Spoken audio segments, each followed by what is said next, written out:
A paved road in Oklahoma. On either side, miles of rolling grassland pale with autumn. The couple coming along the road in their pickup truck ought to have been insulated from the natural world. But a motion in the ditch caught their eyes. It was enough to make the man slow down. He didn't want to hit a deer. It really was a deer. He could see that now, but something was wrong with it. That much was clear from its first flicker of motion.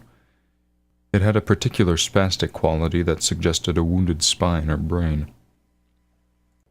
They got out of the truck. The deer saw them, staggered almost to its feet, folded back down. A muscular wave went through it, as if it meant to flee but couldn't get its legs under it. The man eased closer to see. The deer had been gut-shot. He was a hunter. His wife had always been around men who hunted. He had been hunting this very week, in fact, and both had eaten the venison. They were not the sort to think they could put the thing in a truck and take it to the vet. The way he saw it, someone had done something wrong. Someone had shot the deer and failed to follow it up. That violated his ethical code. A man may kill an animal, but he must minimize its pain. This one was suffering. Maybe dogs or coyotes would run it down, or maybe it would simply die a lingering death. But cruelty wasn't the whole of his complaint. He mainly objected to the broken code.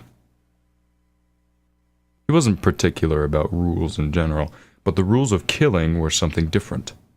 Whoever had done this had proven himself less than a man. Since he wasn't carrying a gun, he'd need the hunting knife he kept in his truck.